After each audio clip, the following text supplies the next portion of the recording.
ഷൈജു ആന്റണി, ഇവിടെ father Stan സ്വാമിയുടെ അവസാന നാളുകളിൽ അദ്ദേഹത്തിന് കൈവിറക്കലാണ്, വല്ലാതെ കൈവിറക്കലാണ്. സിപ്പർ വേണം എന്ന് പറഞ്ഞാൽ ഇട്ട് വലിച്ചു കുടിക്കാനുള്ള ഒരു സ്ട്രോയാണ്. ആ സ്ട്രോ കൊടുക്കുന്നതിനെ എതിർത്തു. 4ാം തവണ ജാമ്യാപേക്ഷ കോടതിയിലും NIA അതിശക്തമായി എതിർത്തുകൊണ്ടിരിക്കുകയാണ് കോടതിയിൽ. അപ്പോഴാണ് അഭിഭാഷകം എന്ന് പറയുന്നത്, വേണ്ട, ജാമ്യത്തിൻ്റെ കാര്യമില്ല, അദ്ദേഹം ജാമ്യം ആവശ്യമില്ലാത്ത സ്വതന്ത്രമായ ലോകത്തേക്ക് പോയി, മരിച്ചുപോയി എന്ന് കോടതിയിൽ ഒന്ന് അഭിഭാഷകം പറയലാണ്. അപ്പോഴാണ് ആ കേസ് അവിടെ നിൽക്കുന്നത്. ഷൈജു ആന്റണി, ഇവിടെ ആനന്ദ് ഒരു നോവൽ പറയും മട്ടിൽ എന്താണ് കഴുത്തിനനുസരിച്ച് ആ കുരുക്കിനനുസരിച്ച് കഴുത്തുണ്ടായിക്കൊണ്ടിരിക്കുകയാണ്. ഈ ഹൂളിഗൻ സംഘം, ഈ ഗൂണ്ടാ സംഘം അവരെ പേടിപ്പിച്ച് ഈ കന്യാസ്ത്രീകൾക്കെതിരായ മൊഴി ഉണ്ടാക്കലെന്ന് എന്താണ് ഉറപ്പ്? ഷൈജു ആന്റണി.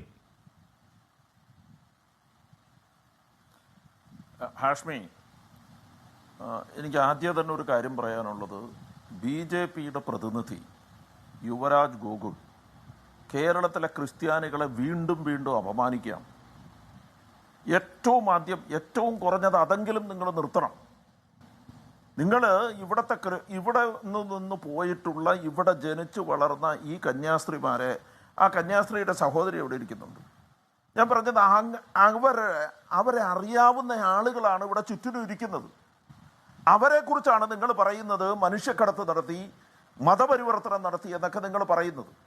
ഏറ്റവും ആദ്യം ഏറ്റവും കുറഞ്ഞത്, നിങ്ങൾ വലിയ സഹായമൊന്നും ചെയ്യണ്ട, ഏറ്റവും കുറഞ്ഞത് ഇവിടുത്തെ ക്രിസ്ത്യാനികളെ അപമാനിക്കാതിരിക്കുക എങ്കിലും ചെയ്യണം. ശ്രീ യുവരാജ് ഗോകുൽ ആദ്യം പറഞ്ഞത് ഇവർ പ്രായപൂർത്തിയാകാത്ത പെൺകുട്ടികളാണ്. റോജി വളരെ കൃത്യമായി പറഞ്ഞു. അവർ പ്രായപൂർത്തിയായവരാണ്.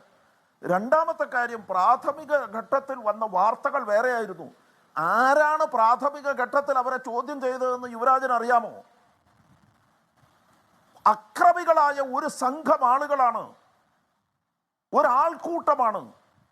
ഈ ആൾക്കൂട്ടത്തെ റെയിൽവേ സ്റ്റേഷന്റെ പ്ലാറ്റ്ഫോമിൽ നിൽക്കുന്ന ആളുകളെ ചോദ്യം ചെയ്യാൻ ഏൽപ്പിച്ചത് ആരാണ് യുവരാജ്? ഇത് ഏത് രാജ്യത്താണ് ഇങ്ങനെ സംഭവിക്കുന്നത്? ഒരാൾക്കൂട്ടം വന്ന് ഇവരോട് ചോദിക്കുന്നു, നീ അവിടെ നിന്ന് വന്നോ, നീ ഇവിടെ നിന്ന് വന്നോ, നിന്റെ കയ്യിൽ സമ്മതപത്രം ഉണ്ടോ? അവരെ എന്തെങ്കിലുമൊക്കെ പറഞ്ഞു കാണും. യുവരാജ് പറയണം, ആരാണ് ഈ ആൾക്കൂട്ടത്തെ ഏർപ്പാടാക്കുന്നത്? ഒരു കന്യാസ്ത്രീ വരുന്നു എന്ന് കണ്ട് 10-100 ആൾക്കൂട്ടം അലറിയെടുക്കാൻ വേണ്ടി കാത്തു നിൽക്കുകയാണ്. ആ ആൾക്കൂട്ടത്തിന്റെ ചോദ്യം ചെയ്യലിന് മുന്നിൽ, ആൾക്കൂട്ടത്തിന്റെ മുമ്പിൽ ആധാർ കാർഡ് കാണിക്കണമെന്നാണോ യുവരാജ് പറയുന്നത്? ഒരാൾക്കൂട്ടവും വന്ന് ചോദിച്ചാൽ ആധാർ കാർഡ് കാണിക്കേണ്ട കാര്യമില്ല യുവരാജ്. നിങ്ങൾ ആദ്യം അത് മനസ്സിലാക്കണം. ആരാണ് ഈ ബജ്രംഗ് ദൾ പ്രവർത്തകർ? അവരുടെ അനുവാദം വേണം പോലീസിന് കുറ്റപത്രം സമർപ്പിക്കാൻ. അവരുടെ അനുവാദം വേണം പോലീസിന് ആ പെൺകുട്ടികളുടെ മാതാപിതാക്കളുടെ മൊഴിയെടുക്കാൻ. കാത്തുകെട്ടി നിൽക്കാണ്.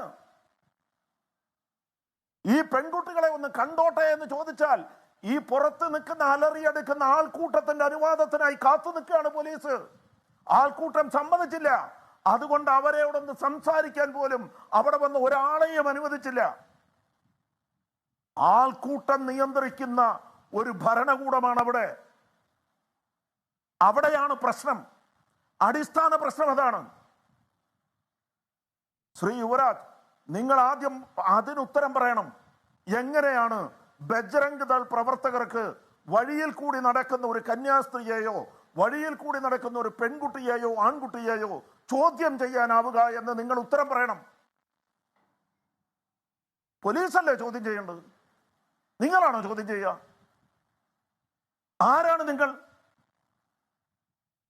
നിങ്ങൾ എന്താണ് ധരിച്ചു വച്ചിരിക്കുന്നത്?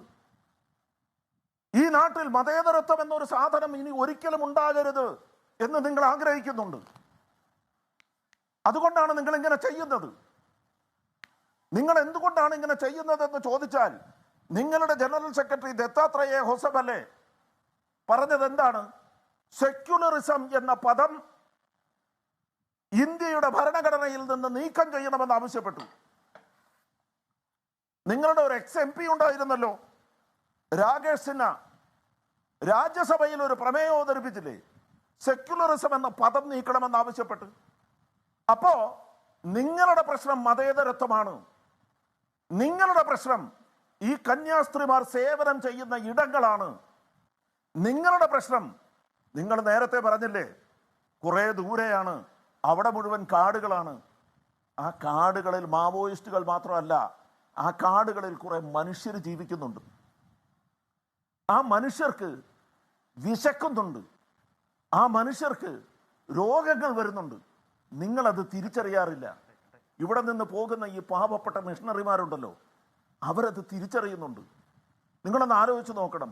ഈ കന്യാസ്ത്രീ ഒരു ക്വാളിഫൈഡ് നേഴ്സാണ്. ഈ കേരളത്തിൽ നല്ല ഒന്നാം തരം ആശുപത്രികളുണ്ട്. സഭയ്ക്ക് തന്നെ ഉണ്ടല്ലോ ഷൈജു ആന്റണി. അല്ല, ഞാൻ സഭയ്ക്ക് തന്നെ ഉണ്ടല്ലോ ഒരു ജോലി കിട്ടാനാണോ പാട്? അവർക്ക് പുറത്തൊരു ജോലി കിട്ടാനാണോ പാട്? അവർ പോയി കുഷ്ഠരോഗികളെ കൈകൊണ്ട് പോകേണ്ട കാര്യമുണ്ടോ? അവരുടെ ഉള്ളിലെ നന്മയല്ലേ? പോട്ടെ, അത് നന്മ മനസ്സിലാവുന്നവർക്കല്ലേ നന്മ മനസ്സിലാവൂ. അവരുടെ ഉള്ളിലെ നന്മയാണ്. എക്സാക്ട്ലി. അല്ല, ഞാൻ പറഞ്ഞത് ആ നന്മ മനസ്സിലാക്കുന്നവർക്കല്ലേ നന്മ മനസ്സിലാവൂ ഷൈജു ആന്റണി. ഉള്ളിൽ വെറി പൂത്ത് നടക്കുന്ന മനുഷ്യന്മാർക്ക് എങ്ങനെ നന്മ മനസ്സിലാവാനാണ്? ഞാൻ